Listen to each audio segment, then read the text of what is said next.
Blue Beetle is directed by Angel Soto and stars Zolo Maraduena. I'm sorry if I can't get his name right. And among others. In this story, it deals with Jaime Reyes, who is trying to provide for his family after recently graduating from college, and he ends up trying to get this job that's run by this woman named Jenny Cord. And if you've seen from the trailers, essentially he's given a device by her that allows him to transform what's known as the Blue Beetle, where this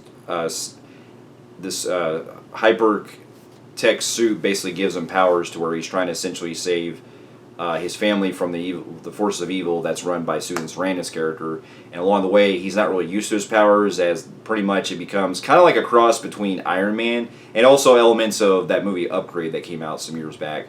And it gets into some territory where he discovers more about the suit and everything. And along the way, he has to essentially stop Susan Sarandon's character and also her bodyguard that's after him, and pretty much protect his family. Now here's a little backstory. Now this is actually it's considered the 14th DC Extended Universe film, but it's not really confirmed or not whether this is true or not, because from what I've heard from different sources is that according to James Gunn, who's now running DC, he's pretty much said that this is the first film to feature the next DCU films that he's going to have, even though Superman Legacy, that's going to come out in a couple years, is going to basically start off the franchise. And so there's really no telling whether or not this entry is going to be serving as the first film, or if it's going to just be a standalone film that might get rebooted later. So there's really no telling at this point. So with that being said, going into it, I didn't really have much expectation for this, because I've seen a lot of different DC films that have come out, and with the different, extended universe films, they've been kind of hit and miss, even though there's some really good ones I enjoy, and some really good standalone ones that I didn't mind so much, like the first Shazam movie, Aquaman and all them. And so going into this movie, I didn't really know much about Blue Beetle and everything, and I kind of just had very kind of low expectations, especially from the trailers, because it just seemed like one of those kind of standard superhero films that, kind of comes and goes like we've seen with a lot of films, pretty much also this year, and probably from, every now and then, especially what Marvel does on their side with a lot of, movies that kind of be as a starter for the franchises and things like that. And so I didn't really have much of an opinion on it, but I kind of figured I would give it a chance, because I'm a big DC fan, and so going into it, I didn't really think much highly regard. But after upon seeing the film, I can say that it was better than expected, especially since I wasn't really too big on the trailers. But I did feel like it does kind of hit some stuff back that I thought, going after upon seeing it, that really hold it from being great. But I will say I did have some fun with it, to an extent. And so to get my pros out of the way, I thought the performances in this were all top notch. Zolo, I'm not really too familiar with him other than seeing him on Cobra Kai. And from what I saw of him in Cobra Kai, I think I just saw the first two seasons, where he was really good in that, playing Miguel. And in this one, he really brings a lot of great heart and soul to the character, and it's what I would expect. And he definitely brings a lot of him not being able to really get control of his powers at first, and giving him the layers of what you expect of trying to be this kind of everyday kid that's trying to provide for his family and things like that. And one of the other biggest things definitely is the whole family dynamic, which involves of him pretty much trying to get advice from his parents, and also having to really seek opportunity with trying to provide for his family, but also being the hero that he wants to be, especially when he tries to get used to the suit. And also, one of the other surprising performances that I really enjoyed the most was George Lopez, because I have enjoyed George Lopez and some things I've seen him in, especially from his old comedy shows they used to do, like the George Lopez Show and stuff like that. And he does bring some charm to the character that he plays in this, as playing Uncle Rudy, and I thought that he definitely had some of the biggest laugh out loud moments that I really enjoyed.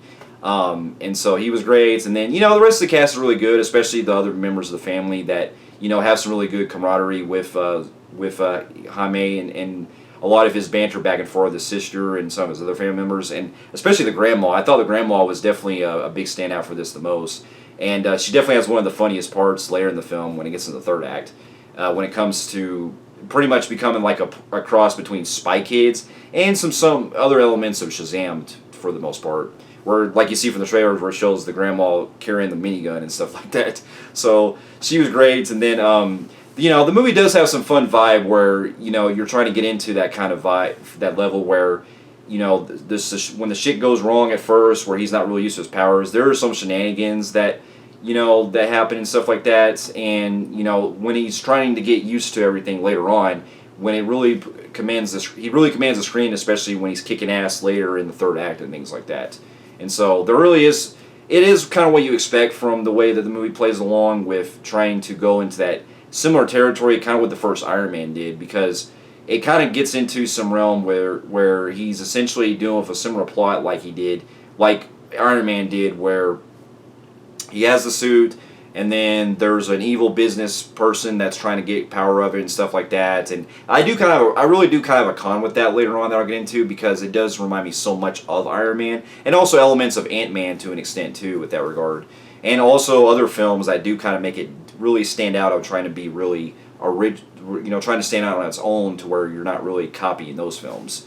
But also I got to really appreciate the soundtrack is fun at times, hearing some fun songs that happen here and there. And then, the whole family dynamic I think is what really holds it strong, especially with, them having to with him having to not only provide for his family, but also the family actually having a purpose in this, where they're actually, having to, get him involved with, especially when they're having to rescue him in the third act. And so I'll leave it there because there's some other spoilers I can't go into detail with. But it really does, focus goodly on that regard. And also, I got to really appreciate the bodyguard villain that's played by, I forgot the actor's name, but Ignacio. I think that this villain, for the most part, does work, especially with him being intimidating at times. And they do actually have a good backstory with this character that, even though it is thrown in at the last minute, it still gives some good vibes of what you could see from the character's point of view of why he's doing what he's doing. And so I thought, he was really a big standout in that regard. But I just wish that they could have really focused more on him in certain aspects and really could have added more to punch up the script better with this character. And there are some, fun moments that involve where they're having to, use their advantage with the suits and stuff. That I thought was really interesting with the suit and everything, the way it uses the different weapons and stuff. I thought that was pretty cool with the way they were able to do it. It kind of reminded me like a cross between Ant-Man and also to an extent with... surprisingly to an extent with Green Lantern, with the way that some of the weapons work and stuff. So I thought that was really interesting with how, Jaime can pretty much create like his own type of certain weapons that come out that he uses. And so to get into some of my cons, I will have to say what really holds the movie back the most for me is that there's a lot of been there, done that with a lot of plot, with not only certain plot elements that take with the film, especially if it trying to be like Iron Man to a certain extent, and also with Ant-Man. But also, the whole kind of family thing, even in itself, it does take liberties of certain other films I've seen actually done kind of better with that, especially with the first Shazam film. And then also, there's elements with him not trying to pretty much being able to control the suit, like you saw with some of the Spider-Man films, like with Homecoming and stuff like that. And so, there's ideas that I think were explored a lot better to an extent with some of those other films I mentioned, but that's not to say that they don't really try, because I do like the family aspect into this movie. It's just that I think that there are certain points when there are certain things that are happening that I felt that they actually explored a little bit more better in those other films, if that makes sense. And so that was one of my big issues I had, because I felt like, when you get a lot of the other, formula that you're seeing where the villain is coming in and they're wanting to get gritty power and stuff, I feel like the villains in this, especially Susan Sarandon's character, I think was just one of the most generic, one of the most very boring villains I've seen of the entire DC, I think of this DC Extended Universe. She may, performance-wise, I don't mind her, but it's just that she's such a very very generic villain that there's really nothing to her that really stands out in a good way. And so you really could have had anyone else really play this kind of character besides, a big name like her. And so I think that was really just one of my other weaker points, because there's a lot of stuff that I really wish they could have really established more with Ignacio, because I think that with his character, he had really a good backstory that I was really trying to see, where it was going with and stuff. But unfortunately, it did feel like, even to that regard, it was kind of thrown in at the last moment. You don't really get to spend a whole lot of time with it, besides it being very, very engaging and it gives you layers to his character. And so that was a problem. And then also, I felt like some of the humor at times didn't always land at every joke, because there were some jokes that did kind of feel a little bit forced at times. And there was also some other kind of big action moments that do kind of feel reminiscent of some other stuff that I saw a little better in other films. And so that's just kind of really my main issue lies, is that if there were other DC films that also, not only just DC but also other Marvel films that didn't exactly use a lot of the same kind of, plot points and other kind of tropes that I've seen done countless times, I would have given it more the benefit of the doubt. It's just that it really holds it back from being really great in that regard. And plus, I don't know if it's just me, but I felt like the tone just kind of clashed with certain scenes when it came to where it tries to be serious, and then it also tries to be comedic, like shortly after.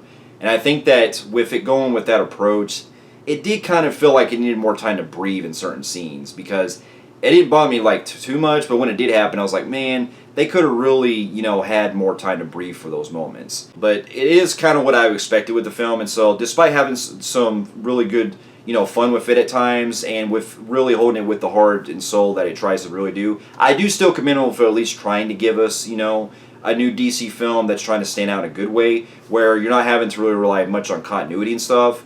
But at the same time, I just feel like it could have been a whole lot better. And so with that, I'm going to give Blue Beetle a very high, extremely high average Joe on the Film Freaks meter. And so, for those of you who have also seen Blue Beetle, let me know in the comments below what you thought about it. And thank you so much for watching, and I'll see you in my next review.